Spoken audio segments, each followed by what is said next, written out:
Sveiki draugai, su jumis Haroldas, Krypto mokymų centras. Šiandieną šeštadienis, gegužės 10 diena ir darome dienos analizę. Taip, tai BTC kaip ir bandė breakoutint, šiandieną vis tiek šeštadienis, tai viskas, kas vyksta šeštadienį, nelabai reliable. Bet čia šiaip gan neblogai, gražiai gan skvyzinosi tokį tight range'ą. Lyg ir įsibreikautino, dabar vėl grįžo atgal, matome, kad jau pametinėja 1H bounces, tai tą fast 1H trendą. Ką aš mėgstu daryti tokioj situacijoje, kai prasideda tokie trending movai, tai įsijungti daugiau tų moving average'ų. Tai PAM, tarkim, 100 200. Tai matom, kad realiai visą šitą movą nuo kur čia skaityti, tarkim skaitom šitą, paskutinę trendo dalį. Galim sakyti, buvo pirma trendo dalis, po to konsolidacija ir antra trendo dalis, tai visą antrą šitą trendo dalį BTC respektino greituosius moving average'us, tai 12.21, matom, kad pumpas, paliestas moving average'as, padarytas naujas high, vėl paliestas moving average'as, padarytas naujas high. Ir čia matom vėl, kad palietė moving average'ą, bet nepadarė naujo high ir taip pat vakar sakiau, kad čia jau žvelgčiau šitoj būtent vietoj topping patterną, tai sweepas. Ir tai kas dabar, jeigu pametam greituosius moving average'us, tada yra 3 lėtieji moving average'ai. Tai pirmas line of defense būtų 50, tai stebim reakciją prie PAM. Ir logika tokia pati, tai turim paliesti PAM, padaryti new high. Jeigu tradas tęsiasi, vėl paliesti PAM, padaryti new high. Paliesti PAM, padaryti new high. Gal po šito palietimo toliau respektins greituosius moving average'us. Jeigu paliečia new PAM ir nepadaro, jeigu paliečia PAM ir nepadaro new high, tada yra 100. Tada žiūrim reakciją prie 100, ar nuo 100 sugebės padaryti new high. Jeigu ir nuo 100, tada paskutinė line of defense 200, bet čia jau būtų gan rimtas reversionas ir jau 0.5, 0.75 realiai tas toks paskutinis pointas, tai jeigu jau nuo PAM nesugeba padaryti new high ir grįžta toliau čia, tai tada grįžtam ir aišku žemiau 100 ir tada čia buvo tik vienas didelis trapas ir realiai visas šitas tada trendo dalis nebuvo trendas, tai buvo mean reversiono dalis ir tada neaišku, kas bus toliau. Bet jo logika kaip ir paprasta, naudojant moving average'us, kaip sekti trendą, kaip žinoti, kada jisai baiginėjasi, tai tiesiog žiūrim, kad ir čia pavyzdys iš senesnio, tai čia tas realiai movas nulaus. Tai irgi matom, palietė moving average'us, padarė new high, vėl palietė čia moving average'ą, vėl padarė new high, čia gan stiprus trendas, nieko nepalietė, vėl palietė, nebesugebėjo padaryti new high, tada matom, kad palietė PAM ir nuo PAM padarė new high, ir tada jau šitoje vietoje aišku neberespektino fast trendo, jau tada kiaurai čia jį kritinėjo, tai reiškia čia jau ilgi didesniam time frame mean reversionas, tai range'as, nebe trendas, bet higher time frame pagal ilgesnius moving average'us vis dar trendina. Ir matom, kad visą laiką laikė, tai kaip ir kryto, vėl pajudėjo iki highs, ir čia tas paskutinis toks. Kaip čia buvo. Palietė 100, high nebepadarė, tada nuo 200 padarė new high. Tai čia buvo šitoje vietoje, kas čia buvo, kažkas čia buvo, nebeatsimenu. Jo, aš atsimenu, čia šitoje vietoje kažkur brėžiau tą Bull Bear line'ą. Tai pagal Yearly Open. Čia.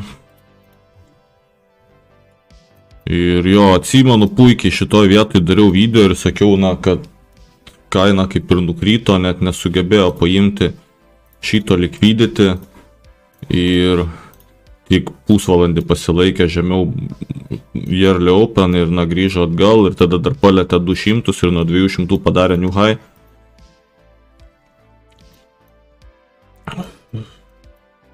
Jo, tai... Na ir puikiai iš tikrųjų čia suveikė tas mano Bull Bear line'as. Tai sakiau, kad kol treidinam virš jo bullish, kol treidinam, kai pradėsim treidinti žemiau jo bearish, ir čia buvo paskutinis kartas, kai mes nukrytam žemiau jo labai trumpai ir kaina nuo to padarė new high. Ir šitoj vietoj čia tas buvo, čia Pavelis, man rods, kalbėjo, jeigu neklystu.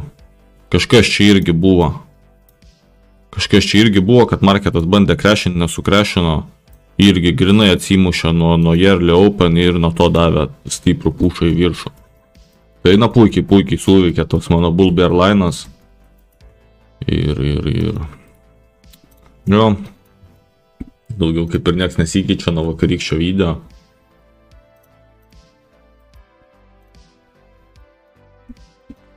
Vis dar inefficient move'as, vis dar daug chasinimo. Eteris šiandien lekia toliau, 3 candlai iš eilės. Įdomu, kur tai nulėks. Solanas obvious resistance 108. Šiaip pažiūrėt gal vertėtų į total capą. Orders.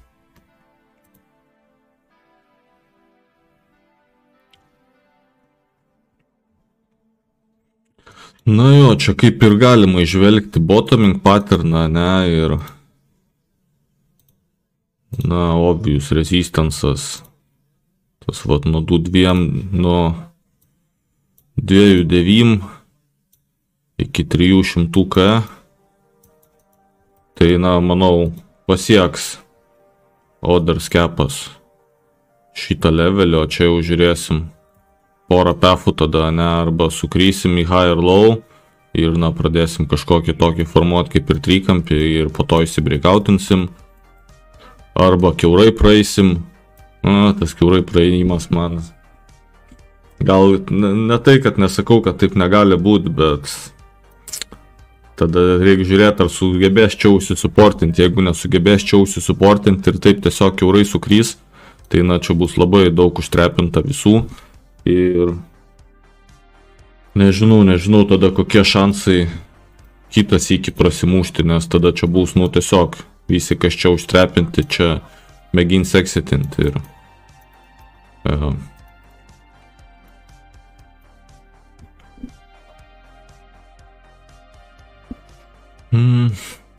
vėlgi dabar taip žiūrėjau į history chartą, tai tarkim šitoj vietoj matom panašų patterną ir turim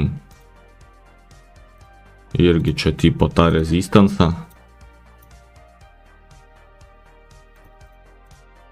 ir pirmas touchas jo nusilofino į high ir low ir po to išskrydo. Tai porą sakau, žiūrėjau į history ir porą pefų čia gali būti. Tai tas pirmas touchas nusilofina ir po to įskrenda kažkas tokio į high ir low.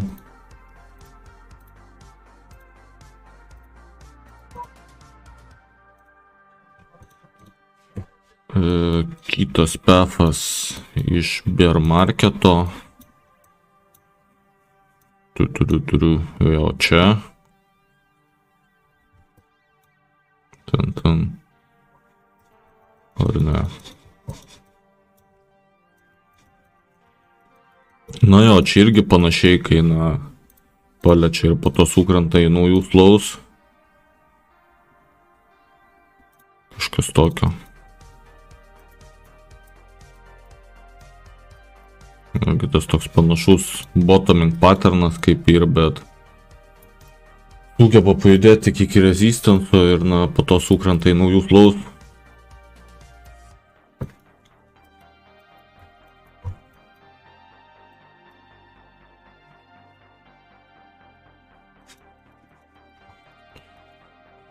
Jo, tai tokia įdomi situacija. Daug cheisinimo, daug FOMO. O to koinai kaip ir, tipo bullish, bet be jokio structure ir čia tokie inefficient judesiai, kad kai jau pradės feeling, tai bus va taip. Tai čia papumpins gal 2 savaitės ir pro to metus laiko tiesiog įfilinės atgal tą gapą. Kai tokia būna fast move, panašiai kaip čia. Fast move'as nuo lows, retracementas, tada last push'as ir po to forever įfilinėja. Irgi kaip ir čia.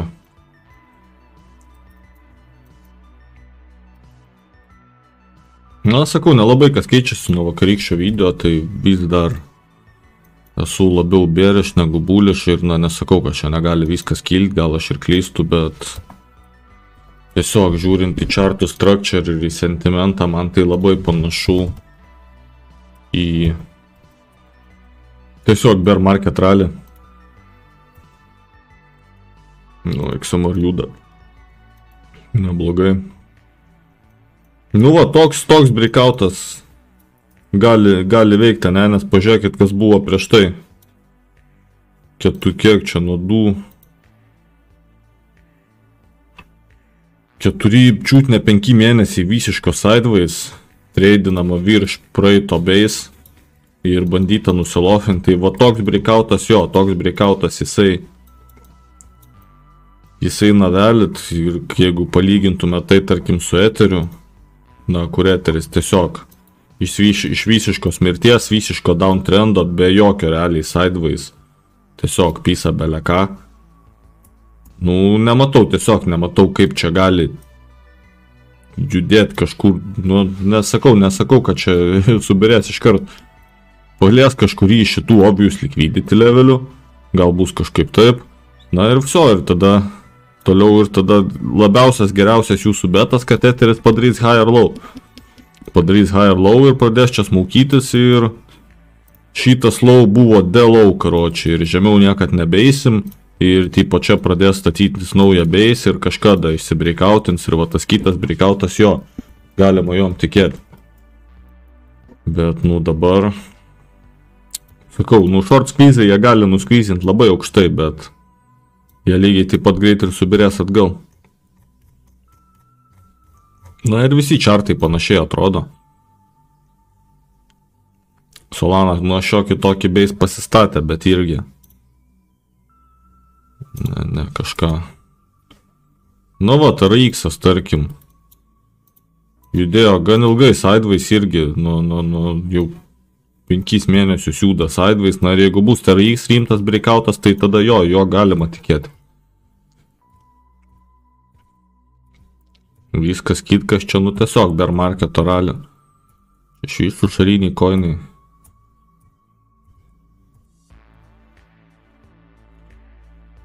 Taip, pramesiu, gal rasiu kažką įdomaus. Chartą, kuris galėtų man patikti. Kažkas panašiau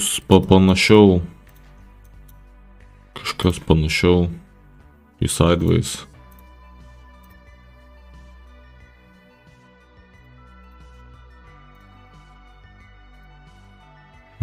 Bet irgi.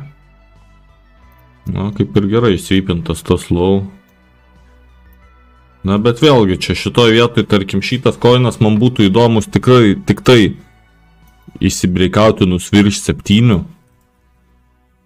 Ir turėtų būti gan stiprus breakoutas virš 7. Ir tada galima sakyti, kad čia buvo tas consolidation base'as. 100 dienų neblogai.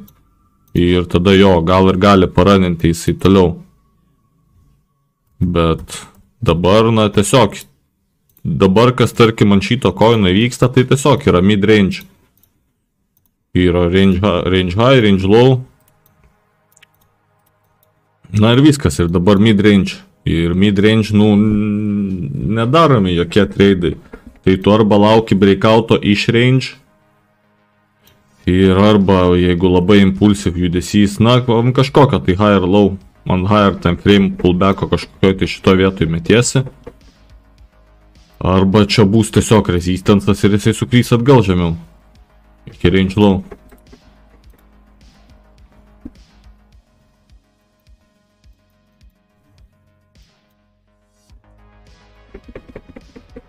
Na, su irgi. Kaip ir jo, kaip ir let's go lekia, bet nu be jokio structure. Tiesiog.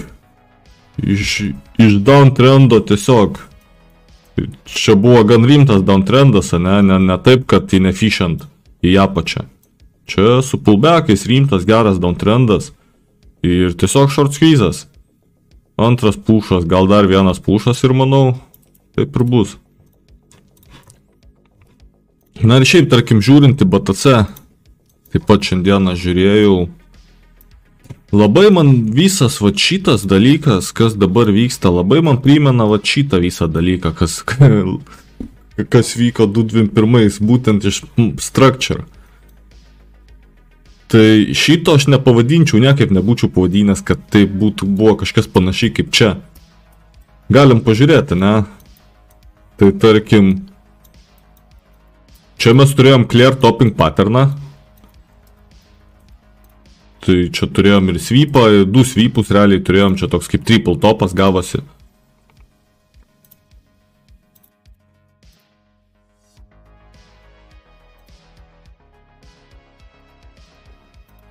Nu, čia clear topping patternas. Exhaustionas, ne? Tada mes čia turėjom support resistance breakas, na, gal nelabai įsikliar, bet nu jo, galim sakyti, kad čia buvo supportas ir mes čia įbreikinom ir čia buvo resistance'as, support resistance breakas, tada, na, jokio accumulation periodo, tiesiog iš downtrendo, iš visiško fear, bam, pumpas lempinis ir toliau, na, pumpas lempinis ir visio, ir į gilų bear marketą. Jeigu mes pažiūrėtume čia nebuvo jokio topping patterno šitoj vietoj. Ir na, čia buvo toks labiau sideways, ne, kaip bull flagas. Tai yra kiekvienas low buvo, daidavo čiutnį iki highs ir vėl iki lows, ne iki highs, tokį kaip suformavo accumulation range. Ir čia mes jau, na, žiūrint atgal žinom, kad čia buvo tikrai accumulationas. Ir na čia mes turim clear topping patterną. Mes turim support resistance flipą.